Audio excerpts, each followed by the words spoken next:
Yes. This Days Covet, the fashion thing that I play, is A Star is Born themed. Cool. That makes me happy.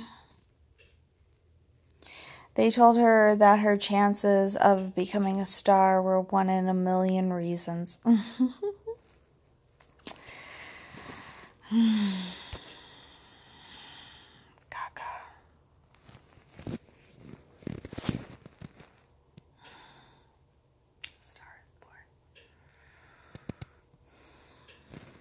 She looks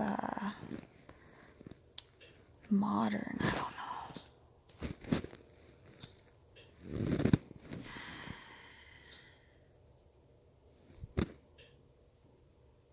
Tops.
The characters in Game of Thrones and in the books have some of the best backstories I've ever seen or read in any series.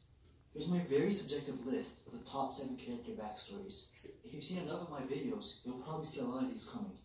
Number 7 is the Hound. When Sandor Clegane, also known as the Hound, was 7, his older brother Gregor Clegane, also known as the Mountain, caught him playing with one of his toys that he didn't even care about. In his rage, he pressed his little brother's face against a fire, severely burning him to the point of his bone being exposed. To this day, Sandor is still deathly afraid of fire. We see a few instances in the show where his fear of fire really gets in his way of surviving, like in the Battle of Blackwater, where wildfire was used against Stannis, which leads to him abandoning the battlefield. We also see his fear of fire come into play during his trial by combat, and when Arya tried to burn away any infection from a wound. To make things worse, their father tried to hide the truth of what occurred, telling people that Sandor's bedding caught fire. It's also believed that Gregor killed their sister and father. As a teen, Gregor was knighted by Rhaegar Targaryen, which made Sandor despise the idea of knighthood. Sandor would never take a knight's vows because of this.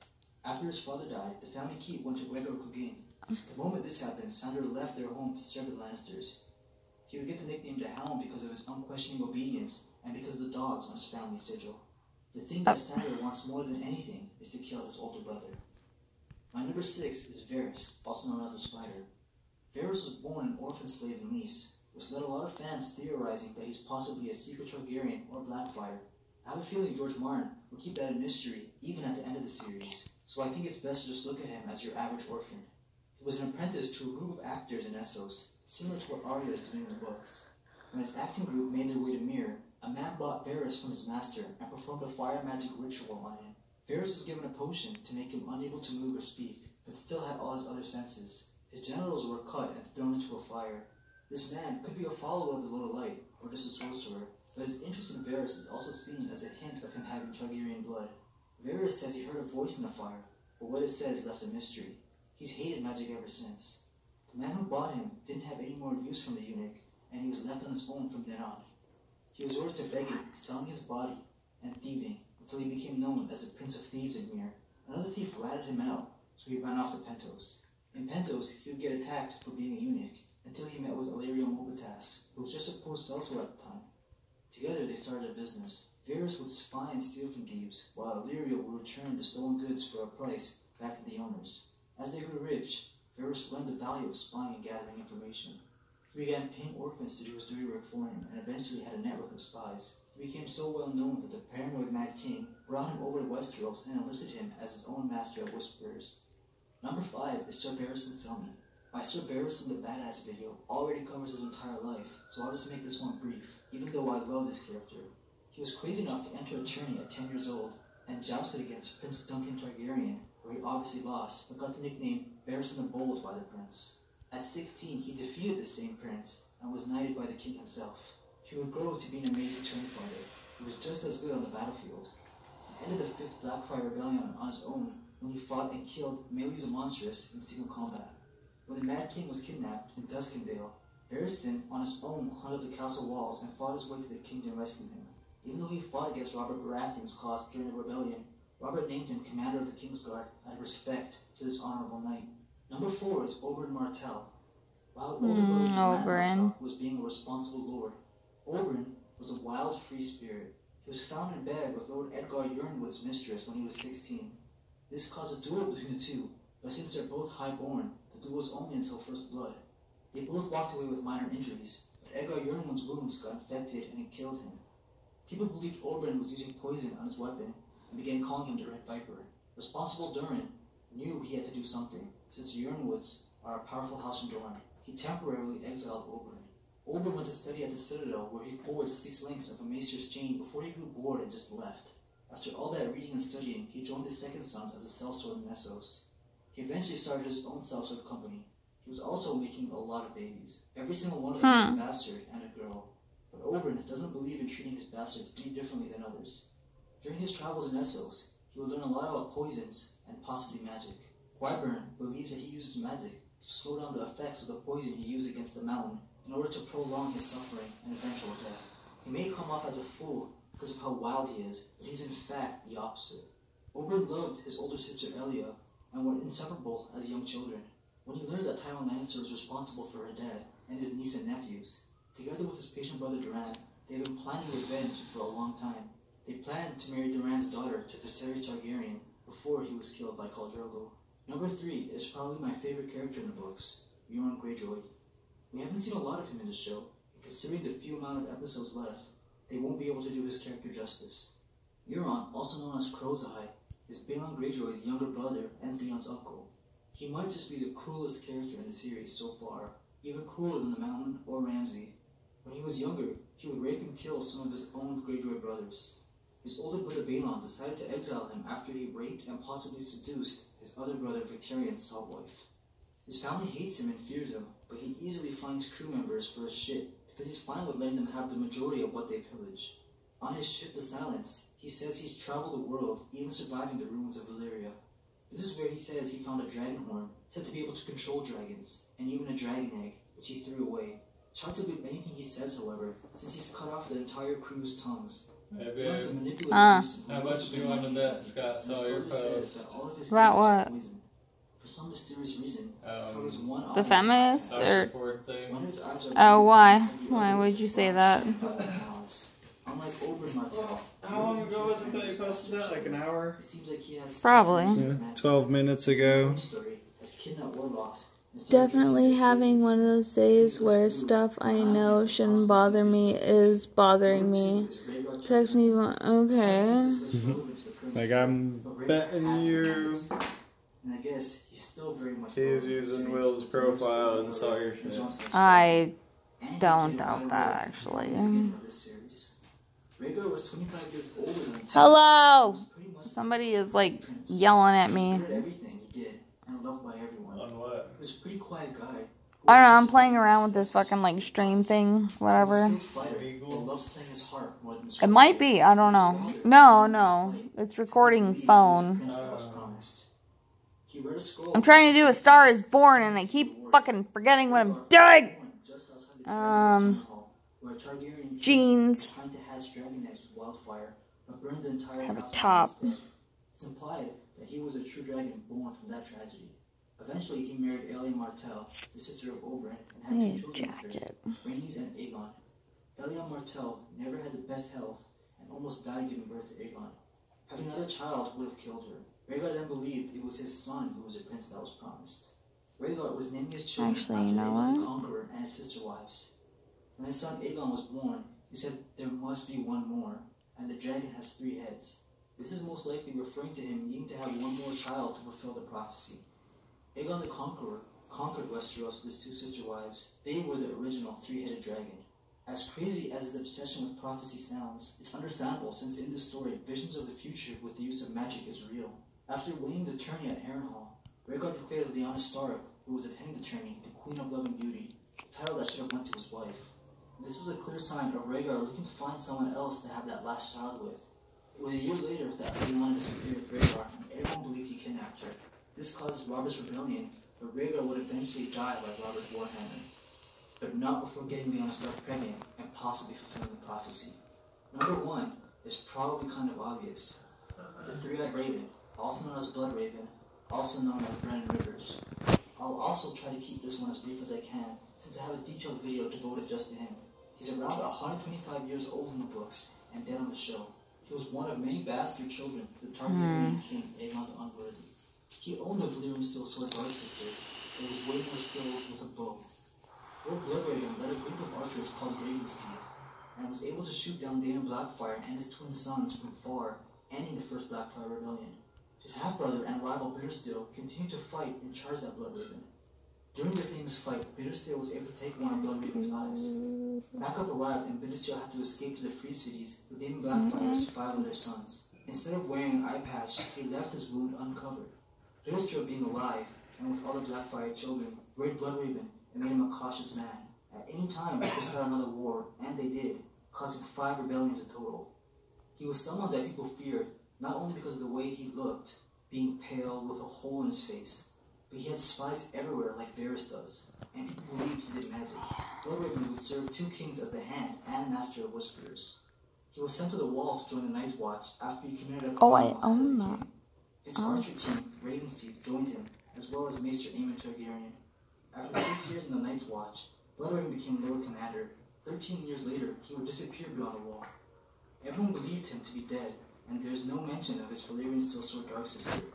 We know that he never died. He's been living with the children in the forest beyond the Wall for 50 years. It's not stated he was a Greenseer before his disappearance, but the children of the forest called him the last Greenseer.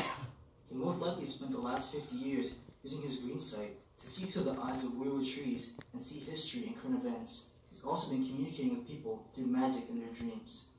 If you guys think characters with better backstories were left out of my list, I would love to hear who you would have included. Thanks for watching. I hope you guys enjoyed this video, and I'll be back with more very soon, since Season 7 is right about to air.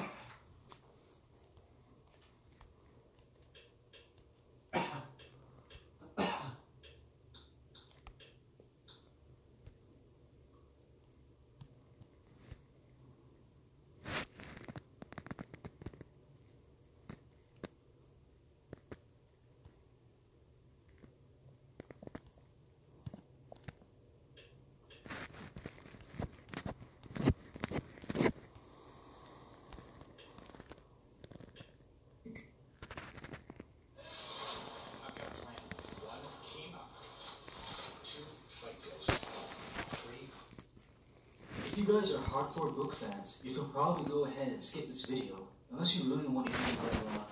This video is more for people who have seen Game of Thrones or are interested in reading more, or readers who haven't checked out the books outside the main series. I'm constantly being asked in the comments where I get all my information from since they're not in the books, so this video will be your answer. The show Game of Thrones.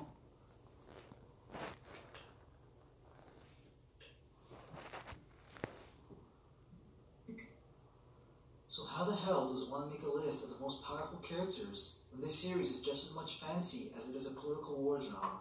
A lot of the main characters aren't superpowered magic users, so I gotta factor in their influence in the armies they command. Since the book has all the details that the show just has to leave out, I'll be gauging everyone's strength from the last book that came out, The Dance with Dragons. Like I usually do, I'll be sticking with the top 10 format. Gregor Clegane, aka the Mountain, was the tallest and strongest man in Westeros, but even he got bested by Oberyn Martell. He was able to kill Oberyn, but only after Oberyn landed some fatal blows with his poisoned spear. All he knew was fighting and violence, so his body was way too valuable to just bury in a hole. After Qyburn's experiments, he's even more terrifying. We don't know all the details of Zombie Mountain, called Robert Strong in the books, but he's very similar to a White. To prevent Dorne from rebelling after Oberyn's death, the Mountain's head was sent to House Martell, so it seems like Qyburn has put another dead man's head in his place. We don't know what his weaknesses are, if he even has any. If he can survive without his original head, he can probably survive any regular attack, like a lot of the other undead characters in the books. He no longer needs any kind of sustenance, like food or water. The Hound is going to need a lot of help dealing with this monster if he has to fight him.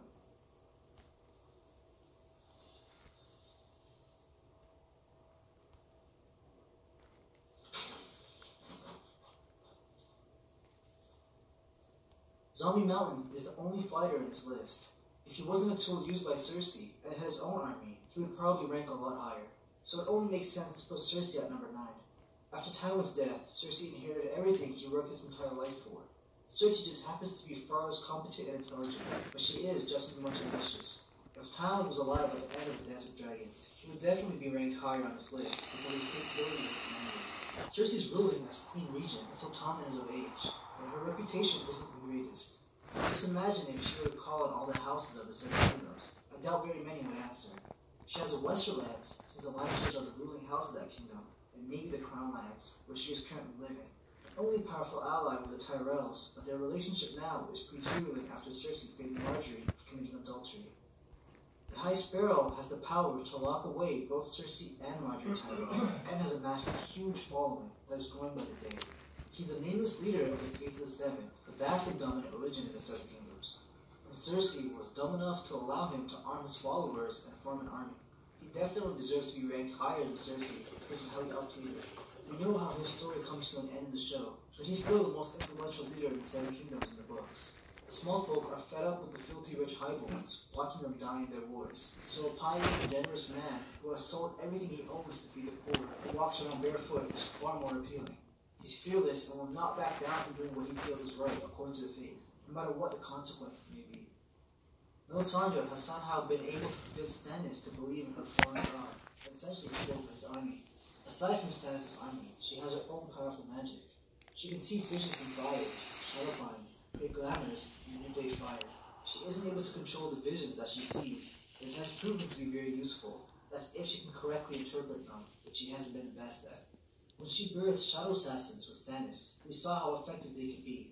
They're strong enough to even be able to cut through armor, so it's a guaranteed kill. It does have a high cost, however. This may Stannis look like he's aged years, and creating any more may be risking his life. She's also well versed in blood magic, but it's hard to say if she responds to the fights of Robb, Baelon, and Joffrey. She specifically named them after reaching King's blood from Robert King's bastard. All their deaths had nothing to do with her or Stannis. Robb died during the Red Wedding. Baelon was present for the Joffrey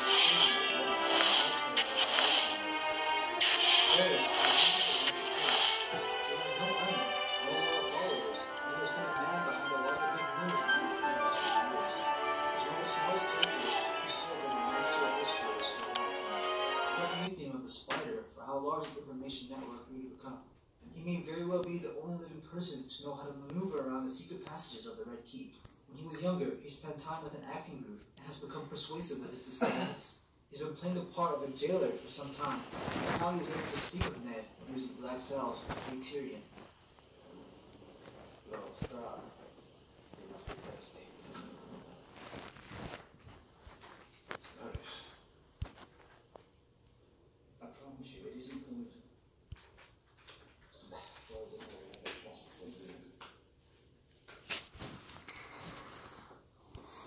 All his talents and knowledge of the secret passages, he was able to kill Grandmaster Pycelle and Kevin Lannister, so they wouldn't be able to fix the mess Cersei is creating. So he's willing to dirty his own hands to take out some of the most powerful men in the Seven Kingdoms. Years ago, during Robert's Rebellion, everyone believed Rhaegar Targaryen's children were killed under Tywin's orders. But Varys supposedly switched Rhaegar's son with a random infant and sent him to Essos to prepare him to become a king. This infant would be Aegon, the heir to the throne, and in the books is currently attacking the Stormlands with success. It isn't clear if Varys wants Daenerys or Aegon to take the throne from Tommen, or possibly even wed the two.